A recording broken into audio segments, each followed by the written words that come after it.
पक्षामध्ये प्रवेश नाही केला तुम्ही मागे सांगितलं एकदा शिवसेनेमध्ये आले नाही आणि मला वाटतं की आज स्वतंत्र आल्याचा प्रचंड आनंद आहे.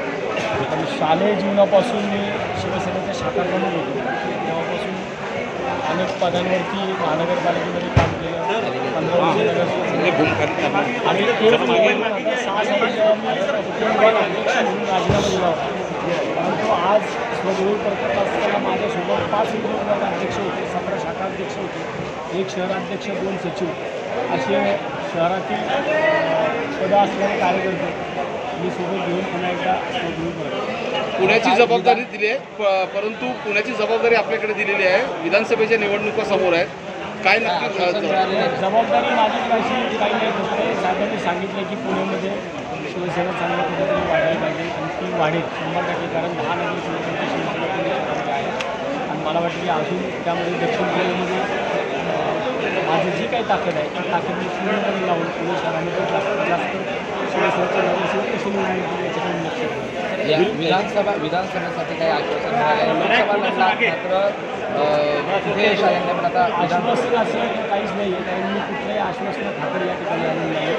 मला फक्त स्वगृही करायचं होतं आणि मी गेल्या महिन्याभरामध्ये सुद्धा सन्माननीय रावसाहेबांसोबत बोललो होतो आणि त्याप्रमाणे मी 4 तारखेला माननीय साहेबांची गाडी घेतली आणि साहेबांनी मला आज 3 तारखेचा मुहूर्त दिला होता.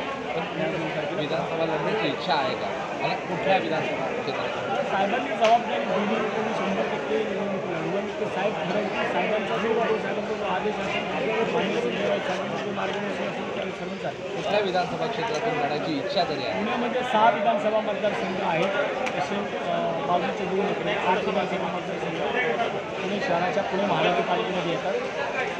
साहेबांनी ठरवलं ज्या मतदारसंघात सांगतील मी 6 विधानसभेच्या एका लोकसभेमध्ये लढलेलो आणि मला जिथं साहेब सांगतील त्या ठिकाणी मी जबाबदारी घेईन. पुणे महानगरपालिकेची की महानगरपालिकेची अवघ्या 2 महिन्यांच्या निवडणूक आहे तर महानगरपालिकेच्या निवडणुकीमध्ये सुद्धा मी चांगल्या पद्धतीने काम करतो. आपल्या शिक्षण दिले की 5 आमदार पुन्हा आले पाहिजे.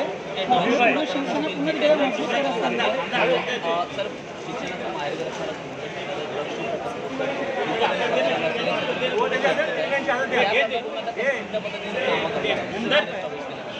मी अगदी सुरुवातीपासून माझा शिवसेनेच्या माध्यमातून सुद्धा चांगल्या पद्धतीने हिट्यांवर असेल आत्म्याच्या आगीच्या चाललेली त्याच्या विरोधामध्ये शिवसेनेच्या माध्यमातून या पक्षाच्या माध्यमातून मला आता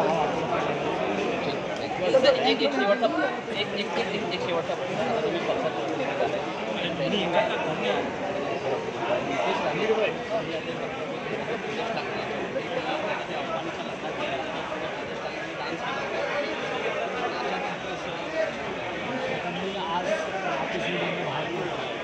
आज मला बाहेर त्याच्यानंतर मग कोणाकोणाला कसं सांगायचं